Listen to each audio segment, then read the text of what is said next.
BJP ने मान लिया है कि राहुल गांधी ही उनके लिए आज की तारीख में सबसे बड़ी चुनौती है।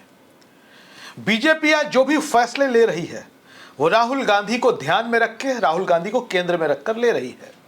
राहुल गांधी जिस तरीके की राजनीति कर रहे हैं, कांग्रेस पार्टी जिस तरीके का रोल विपक्ष के तौर पर इस देश में निभा रहा है, उससे केंद्र और कई राज्यों में बैठी जो सत्ता है, जो मशीनरी है, उसको सबसे ज्यादा चुनौती मिल रही है। हम ऐसा क्यों कह रहे हैं, इस वीडियो में आपको विस्तार से बताएंगे। आखिरी तक बने रहिएगा। हमारे चैनल को सब्सक्राइब करिए और हमें सहयोग करिए। मेरा नाम सिमरनजीत सिंह है, आप मुझे जानते हैं। मैं आपके बीच हमेशा हाजिर होता रहता हूं। भारतीय जनता पार्टी ने अपनी राष्ट्रीय कार्यकारिणी की घोषणा कर दी। नितिन नवीन भारतीय जनता पार्टी के राष्ट्रीय अध्यक्ष हैं।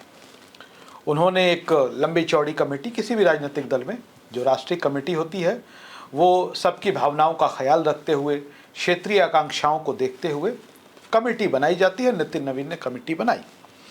कमेटी बनाने में कहीं कोई हर्ज नहीं है, ये उनका अधिकार है। और भारतीय जनता पार्टी का निहायत ही निजी मसला है कि किसको वो कौन सा पद देती है। लेकिन जिस तरीके के लोगों को पद दिया गया है उसको लेकर कई तरह के सवाल खड़े होने लगे हैं। कई लोग कह रहे हैं कि ऐसे ऐसे लोगों को इस टीम में जगह दी गई है जो गोडसे को अपना आदर्श मानते हैं। कई लोग कह रहे हैं कि जिन चेहरों को जनता ने खारिज कर दिया है, रिजेक्ट कर दिया है, जो जनता की अदालत में हार कर आए हैं, उनको भी बड़े बड़े पद दे दिए हैं। तो कुछ लोगों ने कहा कि हारे हुए लोग, उबाऊ लोग, निराश लोग, थकाऊ लोगों की कमेटी बना दी गई है। जनता जिसको मानने, समझने, बूझने को तैयार नहीं है, बीजेपी वैसे नेताओं को लेकर आगे बढ़ रही है। सोशल मीडिया पर हम लोग कई तरह के कमेंट्स पढ़ रहे हैं। बीजेपी की कमेटी बनी है तो तरह तरह के लोग तरह तरह की प्रतिक्रिया दे रहे हैं।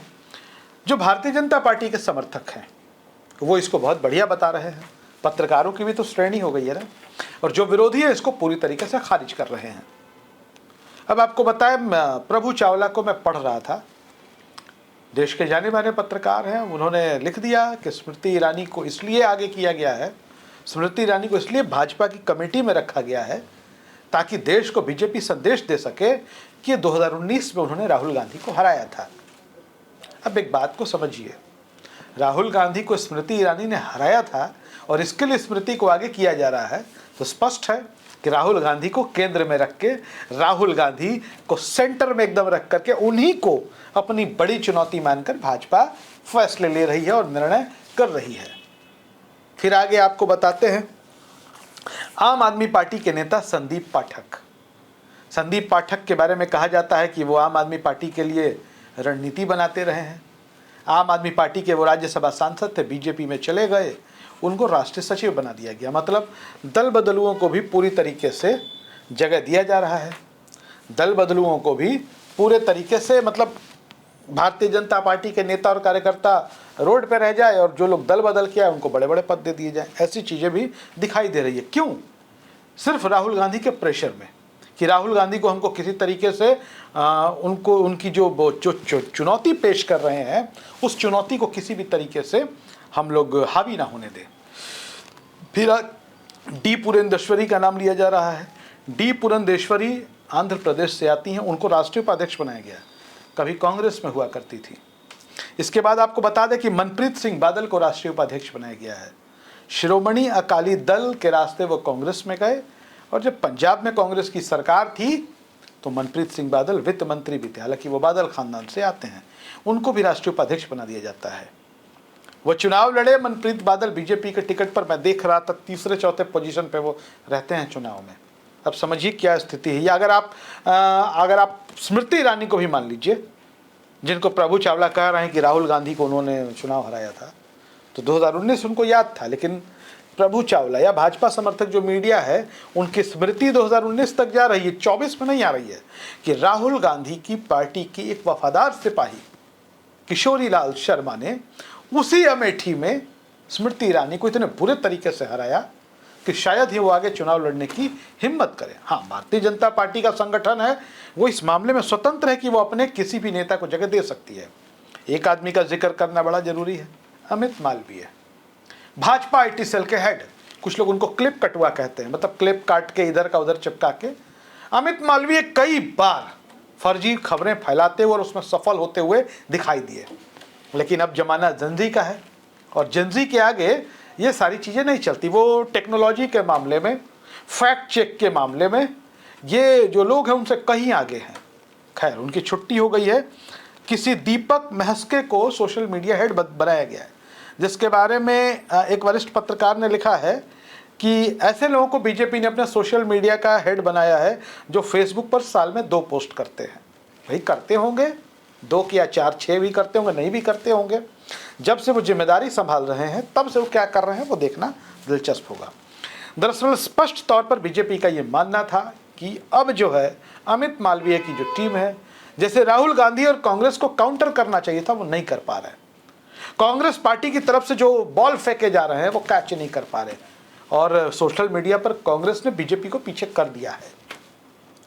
2012-13 के दौर को हम जब देखते हैं तो हम पाते हैं कि कांग्रेस की कहीं प्रेजेंस नहीं थी सोशल मीडिया पर और कांग्रेस ने कोई बहुत बड़ा वो कह लें कि सेटअप भी नहीं बना रखा था। लेकिन आज कांग्रेस हावी रहती है। सरकार के खिलाफ कोई भी मुद्दा होता है, कांग्रेस इस तरीके से उसको हैंडल करती है, सोशल मीडिया पर वायरल करती है कि बीजेपी के लिए वो मुसीबत बन जाता है और पसीने छूटने लगते हैं।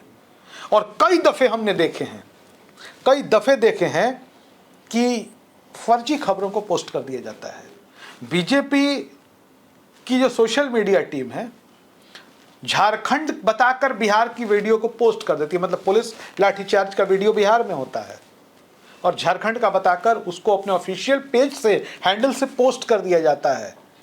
नई पीढ़ी जेनजी रोक रोक कर वीडियो देखती और देखती पीछे PMCH लिखा हुआ है, यानी कि पटना मेडिकल कॉलेज अस्पताल और बिहार विधानसभा में दिख रहा है लिखा हुआ। सारा पोल खुल जाता है तो उससे ज़्यादा बदनामी हो जाती है। तो ऐसे में बीजेपी ने अमित मालवीय को हटा दिया है क्योंकि उनको लगता है कि राहुल गांधी के बनाए नैरेटिव को वो काउंटर नहीं कर पा रहे हैं। आयुष पांडे हैं, आयुष कनेक्ट्स के नाम से इनका एक्स पे मैंने अकाउंट देखा। इन्होंने लिखा है कि लिस्ट देखकर लगता है कि भाजपा के अंदर नेतृत्व का दिवालियापन है। इधर उधर से आए लोगों को जिम्मेदारी दे दी गई है, भाजपा के लोग दरी बिछाएंगे। वैसे तो भाजपा की टीम भाजपा का आंतरिक मामला है, इन्होंने यह भी लिखा है। फिर आपको बता दें कि आयुष जो है लिखते हैं, ये इंडियन नेशनल कांग्रेस के सोशल मीडिया प्लस डिजिटल जो डिपार्टमेंट है उसके नेशनल कोऑर्डिनेटर हैं। आयुष पांडे आगे लिखते हैं कि भाजपा सोशल मीडिया की नियुक्ति जिम्मेदारी से ज़्यादा मजाक दिखती है। ऐसा लगता है कि किसी को कुछ भी पद दे दिया गया है। कुल मिलाकर भाजपा में नेतृत्व और विशेषज्ञों की बेहद कमी नजर आती है।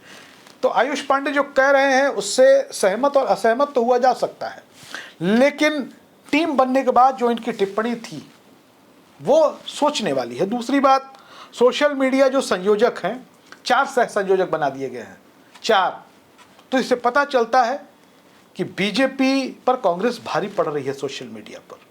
खैर, बीजेपी का आंतरिक मसला है। आप क्या सोचते हैं इस विषय पर? अपनी राय जरूर लिखें। धन्यवाद।